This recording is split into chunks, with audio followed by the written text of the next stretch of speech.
Orale vato, what's good, fool?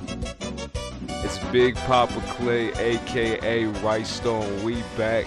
And today, fool, I got something mighty nifty. It's the latest and greatest from Retroid, the Retroid Pocket 5. And let me tell you, folks, it offers some high octane gameplay. Yes, indeed. Yes, indeed. That high octane gameplay. So let me go ahead and grab me that. Hold on. This just came in the mail. This that exclusive right here. You heard? Hold up. Shush. Would you look at that, folks? Retroid has come a long way, haven't they? Let's hop right into it. Some of my favorite things off rip as soon as I got the device is obviously the screen. That's really where it's at. The OLED with the perfect blacks. One thing that I did notice is Retroid did go ahead and create a new launcher. We went ahead and weaved, and we do not use the Retroid launcher around here.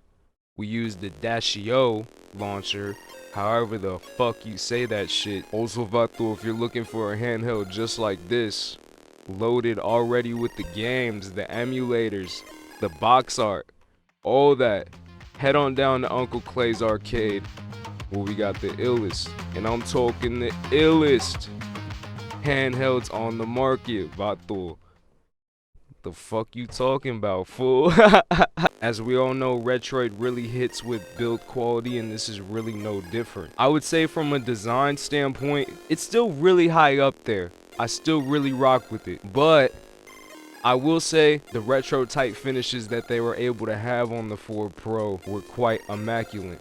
You're probably gonna need some grips if you're planning to play this for an extended amount of time. Performance wise, I would say it allows you to play 95% of the PS2 and GameCube library without a doubt. Obviously there's going to be those one-offs, but majority, 95% of the games are going to run quite well on this device.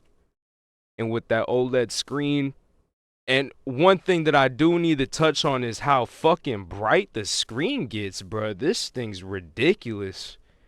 It gets very bright. And Vato, if you haven't subscribed, what are you doing, fool? We in the basement.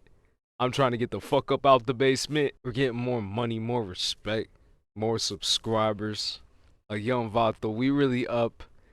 You know, what can I say? We really up. I'm about to stock the store with the latest edition for y'all. It's gonna be real fresh. It's gonna be real nifty. It is a very bright screen, and it isn't a bad thing. I just was very surprised. The D-pad is quite tactile. The thumbsticks are alright. They do lack a little bit of depth. I'd probably give them a 7 out of 10. I'd give the buttons a 9 out of 10. I'd give the triggers a 8 out of 10. And it might not even be an issue. It's just a design choice. Is they're trying to keep the Retroid Pocket, pocketable. Is it worth it to upgrade from the Retroid Pocket 4 Pro to the 5?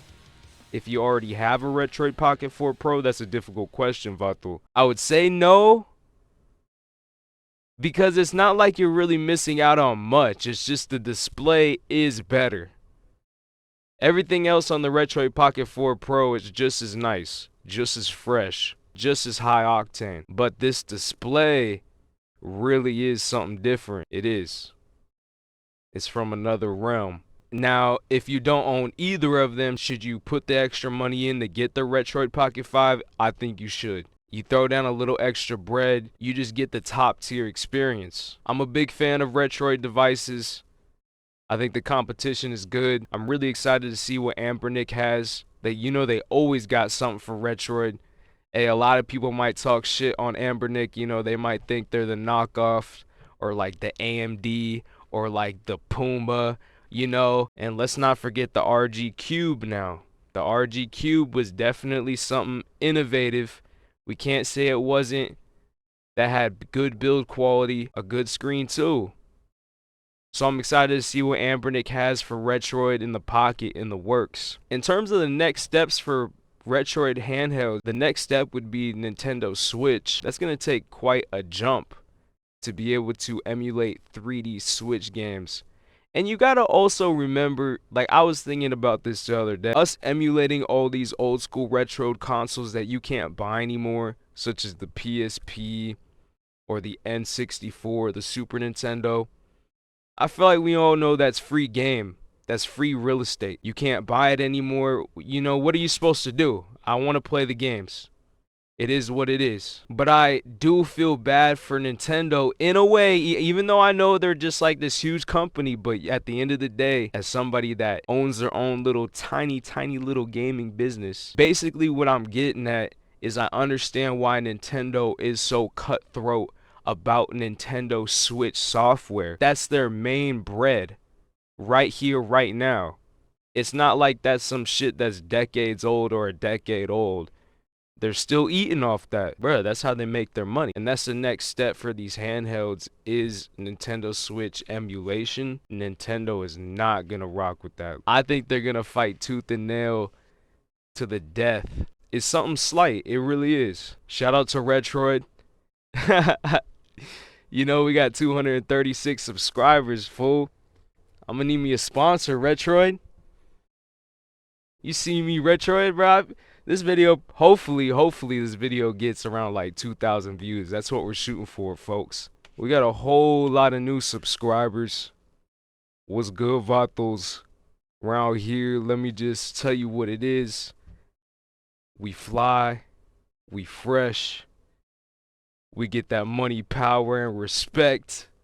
We play a little bit of retro games, you heard? Indeed, indeed. Something slight. Let me know down in the comments what your favorite retro handheld of 2024 has been as we wrap up the year, folks. Was it the RG Cube?